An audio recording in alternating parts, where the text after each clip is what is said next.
3 ways of cooking rice. In this video, let's compare 3 ways of cooking rice. In a rice cooker, in a pot on a stove top, and also in the microwave oven. Let's check which method is more time-saving and the various advantages and disadvantages of using each method.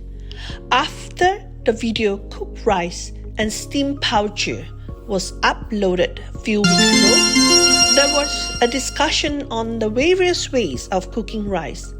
People wanted to know if they need to buy a rice cooker, and many wanted to compare between cooking in a rice cooker, cooking in a pot on a stovetop, and also in the microwave oven. Do check out this video on how to save time and energy by cooking rice and steaming buns in a rice cooker to get a 2-in-1 meal, dinner and breakfast all at the same time, which is a cooking hack that mothers use often. Before I dive in, my name is Sue, who likes to share cooking ideas and saucing tips so you can find efficient and time-saving ways to cook for your family. Sharing these tips and cooking ideas aim to inspire people to cook effortlessly and find ways to fight inflation by cooking more meals at home. Home-cooked meals are definitely healthier and budget-friendly. If you're new to the channel, hit the like and subscribe button to find out all the delicious recipes that I have uploaded here. If you have returned again to the channel, also subscribe so you can become a better cook and become a healthier version in 2024. Make this year a year that you become healthier, that you become a better cook. Let's dive in and compare 3 common ways of cooking rice. Remember to watch till the end because the last method is the least time consuming and might just save you when you're really hungry. First, let's start with measuring 1 cup of rice for the rice cooker. Let's measure another 1 cup of each for the 6-quart pot and a microwave-safe bowl. You are using 1 cup for all methods so that we can compare the results at the end and also compare the time needed to cook in these 3 different ways. Then, quickly wash the rice. Now do not use soap to wash the rice. Rice is not at all dirty, so you cannot need to only rinse with water. In most households, we do not use colander or sieve to wash rice. I'm going to just wash the rice in the containers and rice cooker. Do avoid getting the electrical part wet. Only wash the rice in the cooking pot, rice in the pot. Usually, we rinse and wash with our bare hands. Then pour the rice water or called bi chui in a container. The water is kept for watering plants. Do for 3 to 4 times and it will be ready to cook.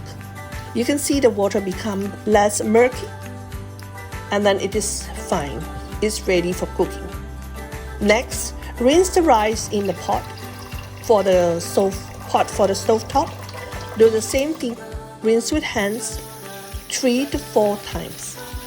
Again, keep the water for the plants. The water for the plants, these are very nutritious and you can see your plant growing very well. Do the same thing for the rice in a microwave oven bowl. Use a heat-resistant and deep bowl to prevent water from spilling out of the bowl. Have a plate to hold the bowl in case water spills out from the bowl and it will be collected by the plate at the bottom. For 1 cup of rice, I will measure 1 cup of water. So 1 cup of rice for all the pots and bowls and 1 cup of water for all the pots and bowls. There is an old trick that mothers use. They will use their index finger to measure the rice and water. The rice portion and the water portion will be equal amount. Another method to measure is by placing your whole hand whole palm onto the rice. The water will reach slightly above the knuckles. Children have been taught to use these two methods to cook rice, so they don't have to measure. And it is all very simple and very easy. No measurements required. Now, we are ready. Team rice cooker, team pot in the stove top, and team microwave. Are you ready? Just to make it fun, let's root for one team and let's see which one wins. I will now turn on the rice cooker. For this small rice cooker, it will only take 10 minutes. And I will ask Alexa to keep time for me. Now, different rice cooker has different program and might take longer. If you're selecting a rice cooker, I will suggest checking out how many cups you can cook in the rice cooker, and also what other functions can be used. Most rice cooker can automatically and magically turn off once the rice is cooked, and this is a good function to have because you can just turn it on and then leave, and then it will still cook and is ready for you to eat. If you're forgetful like me, this is the best way. I will now turn on medium heat for the pot on the stove top. Keep the lid closed. You can also keep it slightly open to prevent water from spilling out when it's boiling. For the bowl for the microwave, let's put the bowl with rice for 5 minutes, uncovered at first, and remember to place a plate underneath the bowl to collect water that could spill out when the water is boiling. After 5 minutes, take out the bowl from the microwave. Be careful as it will be extremely hot. Then use a rice spoon to loosen the rice to distribute the heat. Put in the bowl again for 2 minutes, and this time cover the bowl with a plate. Add another 2 minutes and then take it out again. Now by the time the microwave rice is done, the other two which will take 10 minutes each, will also be done. Turn off all the power for the rice cooker, turn off power for the stove top, and let's check this out. And now the rice cooker in the microwave is also done. Just be careful, don't get scalded because it's going to be extremely hot in the microwave. Now let's just fluff up the rice. Cook in these 3 methods and compare the results. The microwave one is perfect. You can see the grains of the rice, and it takes something like 7 to 8 minutes to cook. The rice from the pot also looks perfect. Maybe a little softer, maybe I have added water more, I'm not sure. Still, it looks very fluffy. It also takes close to 8 to 10 minutes. One of the biggest advantages is that you can use pots that you already have. You don't have to buy anything else, and it's very fast. The best thing is that you can cook a small amount, such as 1 cup, which will be suitable for 1 person or 2 person, or for 1 person for 2 meals. The rice cooker version is by far my favorite because I can just leave the rice to cook by itself and don't have to keep an eye on it and don't have to stir. Except for when I turn off the switch button. I would eventually buy one rice cooker that will automatically and also magically turn off by itself.